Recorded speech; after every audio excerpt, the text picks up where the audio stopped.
Welcome to EVH edu world. കഴിഞ്ഞ ക്ലാസ്സിൽ നമ്മൾ മാനേജീരിയൽ എക്കണോമിക്സിൻ്റെ ഒരു പാർട്ട് ഡിസ്കസ് ചെയ്തിരുന്നു. എക്കണോമിക്സ് എന്താണ്, അതിൻ്റെ രണ്ട് ഡെഫിനിഷൻസിനെ കുറിച്ചായിരുന്നു ഡിസ്കസ് ചെയ്തത്.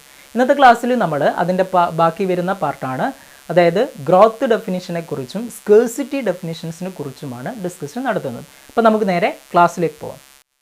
In our previous class, we already discussed about Adam Smith, that is wealth definition and welfare definition. Okay, then next comes to scarcity definition.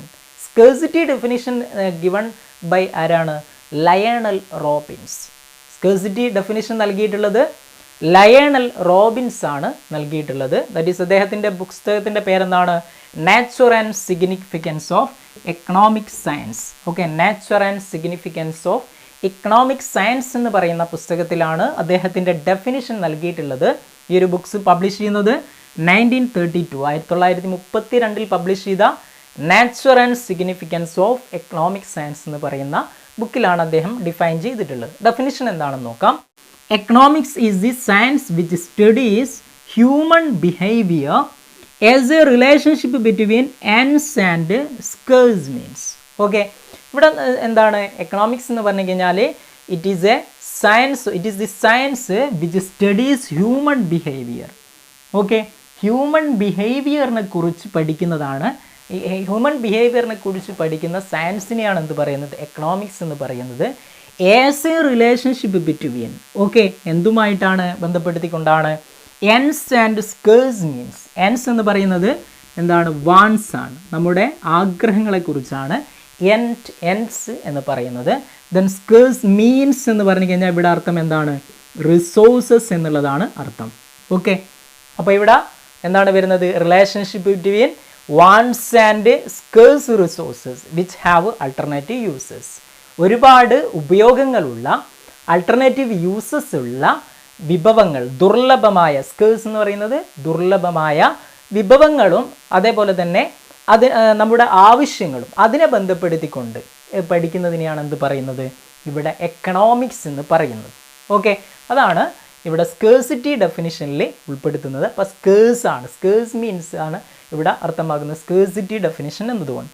അപ്പോൾ ഇവിടെ എക്കണോമിക്സ് എന്ന് പറയുന്നത് it is a science of choice ആണ്. അതായത് how unlimited resources are utilised to overcome to satisfy the limited ones. അതാണ് ഈ ഒരു definition കൊണ്ട് അർത്ഥമാക്കുന്നത്, സ്കേഴ്സിറ്റി ഡെഫിനിഷൻ കൊണ്ട് അർത്ഥമാക്കുന്നത്. അതായത് എക്കണോമിക്സ് എന്ന് പറയുന്നത് സയൻസ് ഓഫ് ചോയ്സ് ആണ്. നമ്മുടെ ആവശ്യങ്ങളും അതേപോലെ തന്നെ ദുർലഭമായ വിഭവങ്ങളും, ഓക്കെ, അതിനെ ബന്ധപ്പെടുത്തിക്കൊണ്ട് മനുഷ്യൻ്റെ സ്വഭാവത്തെക്കുറിച്ച് പഠിക്കുന്നതിനെയാണ് നമ്മൾ എക്കണോമിക്സ് എന്ന് പറയുന്നത്. അതാണ് ഈ ഒരു ലയണൽ റോബിൻസ് നൽകിയിട്ടുള്ള ഡെഫിനിഷൻ. ഓക്കെ, നെക്സ്റ്റ് നാലാമത്തെ ഡെഫിനിഷൻ എന്ന് പറയുന്നത് ഗ്രോത്ത് ഡെഫിനിഷൻ ആണ്. അതായത് modern definition which is given by professor Samuelson. Okay, ഈ ഒരു പ്രൊഫസർ സാമുവൽസൺ നൽകിയിട്ടുള്ള ഡെഫിനിഷൻ എന്ന് പറയുന്നത് ഗ്രോത്ത് ബേസ്ഡ് ഡെഫിനിഷനാണ്. ഗ്രോത്തിനെ ബേസ് ചെയ്തുകൊണ്ടുള്ള ഡെഫിനിഷനാണ്. ദാറ്റ് ഈസ് ഡെഫിനിഷൻ ഇതാണ്: economics is the study of how men and society choose. Economics എന്ന് പറഞ്ഞു കഴിഞ്ഞാൽ എന്താണ്? Study of how men and society choose. വ്യക്തികളോ അല്ലെങ്കിൽ സമൂഹമോ എങ്ങനെയാണ് തിരഞ്ഞെടുക്കുന്നത് എന്നതിനെക്കുറിച്ച് പഠിക്കുന്നതാണ് എക്കണോമിക്സ് എന്ന് പറയുന്നത്. With or without use of money. പണം ഉപയോഗിച്ചോ പണം ഉപയോഗിക്കാതെയോ, without use of money to employ scarce productive resources. Okay, which could have alternative use. വിവിധ ആവശ്യങ്ങൾക്ക് ഉപയോഗിക്കാവുന്ന ദുർലഭമായ വിഭവങ്ങൾ ഉപയോഗിച്ചുകൊണ്ട് to produce various commodities over time. കാലാകാലങ്ങളായി ഒരു കമോഡിറ്റീസ് പ്രൊഡ്യൂസ് ചെയ്യാൻ വേണ്ടി എങ്ങനെ ഉപയോഗിക്കുന്നു എന്നതിനെക്കുറിച്ചാണ്.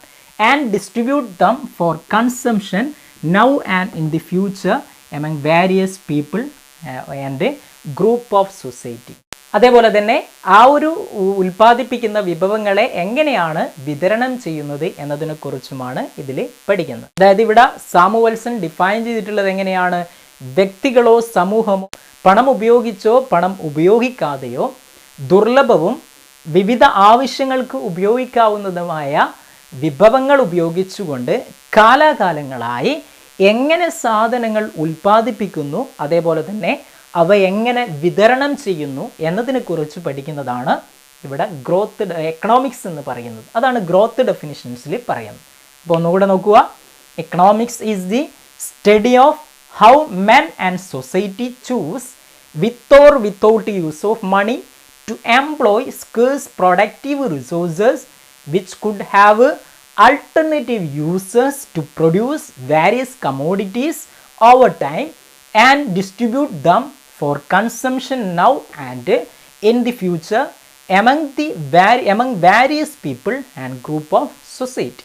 Okay, ഇതാണ് ഗ്രോത്ത് ഡെഫിനിഷനിൽ വരുന്നത്. ഓക്കെ, അപ്പോൾ ഇതുവരെയായിട്ട് നമ്മൾ സബ്ജക്റ്റ് ടോപ്പിക്കിലേക്ക് മെയിൻ ടോപ്പിക്കിലേക്ക് പ്രവേശിച്ചിട്ടില്ല. നമ്മുടെ സബ്ജക്റ്റ് എന്താണ്? മാനേജറിയൽ എക്കണോമിക്സ് എന്നുള്ളതാണ് ടോപ്പിക്ക് വരുന്നത്.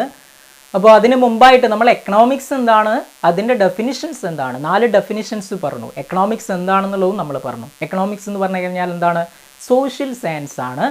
ദെൻ എക്കണോമിക്സ് എന്ന് പറയുന്ന വേർഡ് ഡിറൈവ് ചെയ്തിട്ടുള്ളത് ഒയ്ക്കണോമിയ എന്ന് പറയുന്ന ഗ്രീക്ക് വേർഡിൽ നിന്നാണ്. ദാറ്റ് ഈസ് ഹോം മാനേജ്മെൻറ്റ് അല്ലെങ്കിൽ ഹൗസ് ഹോൾഡ് മാനേജ്മെൻറ്റ് എന്നാണ് അതിന് അർത്ഥം വരുന്നത് എന്നൊക്കെ നമ്മൾ കഴിഞ്ഞ ക്ലാസ്സിൽ പറഞ്ഞു. പിന്നീട് നമ്മൾ 2 ഡെഫിനിഷൻസ് ആണ് കഴിഞ്ഞ ക്ലാസ്സിൽ പറഞ്ഞത്. ഒന്നാമത്തെ ഡെഫിനിഷൻസ് ആരായിരുന്നു? Wealth definition given by Adam Smith. Wealth definition given by Adam Smith, അല്ലെങ്കിൽ ഇതിനെ എന്തും പറയും? ക്ലാസിക്കൽ ഡെഫിനിഷൻ എന്നും ഇതിനെ അറിയപ്പെടും. ക്ലാസിക്കൽ ഡെഫിനിഷൻ ആദം സ്മിത്ത് ആണ് ഇതിനെ ഡിഫൈൻ ചെയ്തിട്ടുള്ളത്. Wealth definition. ഇത് നെക്സ്റ്റ് രണ്ടാമത്തെ പറഞ്ഞത് നമ്മൾ എന്താണ്? വെൽഫെയർ ഡെഫിനിഷൻ ആയിരുന്നു പറഞ്ഞത്. വെൽഫെയർ ഡെഫിനിഷൻ അല്ലെങ്കിൽ നിയോ ക്ലാസിക്കൽ ഡെഫിനിഷൻ എന്നും ഇതിനെ അറിയപ്പെടും. നിയോ ക്ലാസിക്കൽ ഡെഫിനിഷൻ. ഈ ഒരു ഡെഫിനിഷൻ നൽകിയിട്ടുള്ളത് ആരായിരുന്നു? ആൽഫ്രഡ് മാർഷൽ ആയിരുന്നു. നമ്മൾ ഡെഫിനിഷൻസ് കഴിഞ്ഞ ക്ലാസ്സിൽ കൃത്യമായിട്ട് പറഞ്ഞു. ആൽഫ്രഡ് മാർഷൽ ആയിരുന്നു. ഇനി മൂന്നാമത്തെ ഡെഫിനിഷൻ നൽകിയത് എന്തായിരുന്നു? മൂന്നാമത്തെ ഡെഫിനിഷൻ എന്തായിരുന്നു? സ്കേഴ്സിറ്റി ഡെഫിനിഷൻ ആയിരുന്നു. സ്കേഴ്സിറ്റി ഡെഫിനിഷൻ ഗിവൺ ബൈ ആരായിരുന്നു? ലയണൽ റോബിൻസ് ആയിരുന്നു. ദെൻ നെക്സ്റ്റ് 4ാമത്തെ ഡെഫിനിഷൻ ഗ്രോത്ത് ഡെഫിനിഷൻ അല്ലെങ്കിൽ modern definition given by Samuelson ആണ്. പ്രൊഫസർ സാമുവൽസൺ ആണ് ഈ ഒരു ഡെഫിനിഷൻ നൽകിയിട്ടുള്ളത്. അപ്പോൾ ഈ ഒരു 4 ഡെഫിനിഷൻസും നിങ്ങൾ മനസ്സിലാക്കി വെക്കുക. അപ്പോൾ നെക്സ്റ്റ് ക്ലാസ് മുതൽ നമുക്ക് മാനേജീരിയൽ എക്കണോമിക്സ് എന്ന് പറയുന്ന ടോപ്പിക്കിലേക്ക് കിടക്കാം. അപ്പം വീണ്ടും കാണാം. Thank you.